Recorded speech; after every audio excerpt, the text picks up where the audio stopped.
मैं कह तो रहा हूँ, जब कौरवों की पांडवों की चिंता होने लगे तो पांडवों को समझ लेना चाहिए कि हम लोगों के साथ कुछ गड़बड़ होने वाला है। तो भारतीय जनता पार्टी को जब देश की चिंता हो रही है तो समझ जाना जी कि देश के साथ कुछ गड़बड़ होने जा रहा है। चलिए ठीक है, अनुराग जो सवाल तथ्यात्मक मैंने पूछे थे उसका कोई जवाब नहीं मिला और ये उधर उधर की बात। बिल्कुल कोशिश करेंगे आशुतोष जी आपके सवाल का जवाब मिले, ऐसा क्या हुआ आपके सवाल अमेरिका का में जवाब जाके, मिले, लेकिन जो जिसकी राहुल वजह गांधी से वाली गद्दार बॉल बोला है गया? ना, उसको आपके बैट्समैन भी छोड़ रहे हैं, तो समझ में आ रहा है कि एक ऐसी बॉल है जो गुगली खा रही है बार बार। नहीं, हम तो खैर, खेल रहे हैं। अनुराग ढांडा जी, अनुराग ढांडा जी, अनुराग ढांडा नहीं, हम तो खेल रहे हैं प्राची जी, कहाँ खेल रहे हैं? अनुराग और ढांडा इसे जी। साफ क्या बोल दें? आपके प्रतिष्ठित चैनलों करोड़ों लोग देख रहे हैं। बिल्कुल ठीक है आशुतोष कांग्रेस वर्मा पार्टी जी, भी देख रही है, मैं समाजवादी आपको भी पार्टी लेकर आ रही हूँ देख अनुराग ढांडा आज जी। का स्टैंड, दिशा आज का और स्टैंड दशा, देखिए, दिशा और दशा आप लेना नहीं क्या चाहती हैं। भटक जाती है नेता विपक्ष के बोलने से? आशुतोष जी, उद्धव ठाकरे जी की पार्टी के देखिए प्राची जी, मैं बहुत स्पष्ट कहना चाहता हूं कि अगर एक बार ऐसा हो, जफर जी आप ही अकेले बोलेंगे, मैं ये कह रहा हूं प्राची जी कि अगर एक बार ऐसा हो तो इत्तेफाक हो सकता है, दूसरी बार भी मानने को तैयार हैं कि इत्तेफाक हो सकता है, लेकिन अगर बार बार हो तो समझ में आता है कि सुनियोजित तरीके से मुद्दे को डाइवर्ट करने के लिए राहुल गांधी जी हर बार बीजेपी की मदद करते हैं इस तरीके से।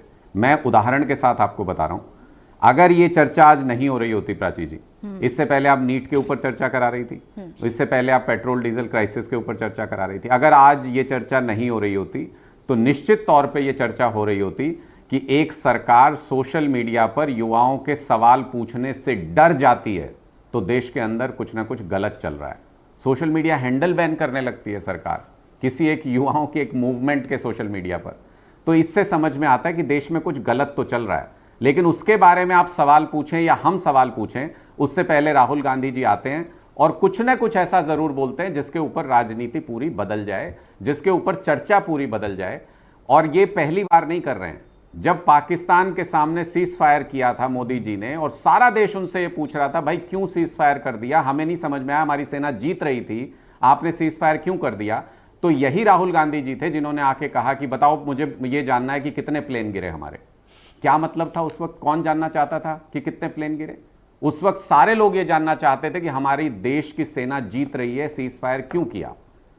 ऐसे हर एक मौके पर राहुल गांधी जी डाइवर्जन के लिए लूज बॉल देते हैं भारतीय जनता पार्टी को, और ये पहली बार नहीं है, ये बार बार होता है और हम इसकी तरफ हर बार इशारा करते हैं। सवाल सीधे पूछा जाना चाहिए, बिना किसी लाग लपेट के, बिना किसी का अपमान किए, बिना किसी को गाली दिए, कि भाई प्रधानमंत्री जी विदेश से 5 दिन की यात्रा समाप्त करके लौटे हैं, क्या अब भी जो उन्होंने विदेश जाने से पहले कही थी वो बातें लागू हैं कि सोना नहीं खरीदना है, विदेश नहीं जाना है, खर्चे ज्यादा नहीं करने हैं? क्या अब भी वो बातें लागू हैं?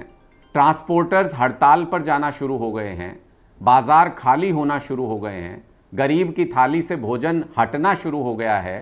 क्या प्रधानमंत्री जी अभी भी सूट बूट पहनकर विदेश यात्राओं पर जाना और बड़ी बड़ी रैलियां करना जारी रखेंगे या कुछ बदलाव होने जा रहा है? हमारे पास क्या योजना है इस बात को लेके?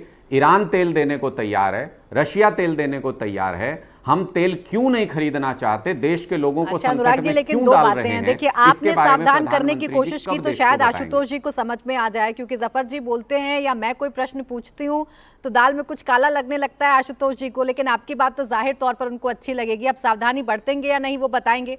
और दूसरी बात ये कि सर आपके नक्शे कदम पर ही तो चल रहे हैं ना राहुल गांधी, आपके नेता भी तो जेनजी को सड़क पर लाने की बात कर रहे हैं, आपके नेता भी तो सर्जिकल स्ट्राइक के सबूत मांग चुके हैं। आप करें तो ठीक, वो करें तो सब गलत। नहीं देखिए, नहीं मैं बताता हूं। देखिए, एक तो अफवाह में और सच्चाई में फर्क होता है। किसी ने सर्जिकल स्ट्राइक का सबूत नहीं मांगा था। अगर आप इस चलते प्रोग्राम में 1 घंटे में अगर मुझे वो बयान सुना दें तो मैं उस बात को मान लूंगा। किसी बीजेपी की उड़ाई हुई अफवाह को मैं मानता नहीं हूं। दूसरी बात, आपने कहा कि भाई हमने जेनजी को सड़क पर उतरने के लिए कहा। नहीं, जेनजी के साथ जो अन्याय हो रहा है, 22 लाख बच्चों को जो जवाब नहीं मिल रहा है, उसका जवाब मांगने के लिए कहा। ये 22-23 लाख बच्चों को नई तारीख दे दी गई प्राची जी। क्या आपके पास गारंटी है कि 21 तारीख को पेपर लीक नहीं होगा? हमारे पास तो कोई गारंटी नहीं है, ना बच्चों को यकीन हो रहा है, क्योंकि ना मंत्री हटा, ना एनटीए का जो इंचार्ज है वो हटा, ना कोई जिम्मेदार ठहराया गया, ना मोदी जी ने जिम्मेदारी ली, ना उन्होंने एक शब्द कहा सवाल नीट के बारे में। पूछें, लेकिन तो देश को भड़काने या देश के होगा? जेनजियों को सड़कों पर लाने की कामना करना तो गलत है ना। आप सवाल पूछें, सवाल पूछने का आपका अधिकार है। आनंद माधव जी भी हमारे साथ हैं, उनके पास चल लेते हैं। सड़कों पे तो इस देश में आंदोलन हमेशा से होता रहा है। ठीक है माधव जी, फिर मैं आ रही हूँ, मैं जफर जी आ रही हूँ, आप ही के साथी हैं, वो सरकार का ही पक्ष रखेंगे। माधव जी को बोलने दें, उसके बाद आनंद विजय जी भी हैं, वो कंक्लूजन बताएंगे इस पूरे इसका। माधव जी आप बता दीजिए, यहाँ विपक्ष ये कह रहा है या विपक्ष के साथी ये कह रहे हैं कि आप भाव नहीं समझते, आप बस नजर गड़ाकर बैठे रहते हैं कि कब राहुल गांधी से कोई चूक हो और आपको मौका मिले मुसीबत से निकलने का। सोल्यूशन नहीं ढूंढते, राहुल गांधी पर डिपेंडेंट रहते हैं। प्राची जी, आपके चैनल के माध्यम से भी मैं अपनी पार्टी राष्ट्रीय लोक मोर्चा एनडीए के घटक दल होने के नाते नेता प्रतिपक्ष ने जिस तरह असंसदीय, अशोभनीय, डेरोगेटरी शब्द का इस्तेमाल विश्व के सबसे लोकप्रिय नेता, भारत के यशस्वी प्रधानमंत्री श्री नरेंद्र मोदी जी के लिए जो किया है, उसके लिए मैं भर्त्सना करता हूं। और कांग्रेस के जो शहजादे हैं, जो युवराज है, मैं युवराज कहना वर्ड उचित लगता है, और ये हैबिचुअल ऑफेंडर हैं। लगातार एक बार नहीं, जब से आदरणीय प्रधानमंत्री नरेंद्र मोदी जी के बारे में अगर देखिए, इतिहास में देखिए, तो लगातार जानबूझकर राहुल गांधी जो है असंसदीय, अशोभनीय भाषा का जो है सो प्रयोग करते रहे।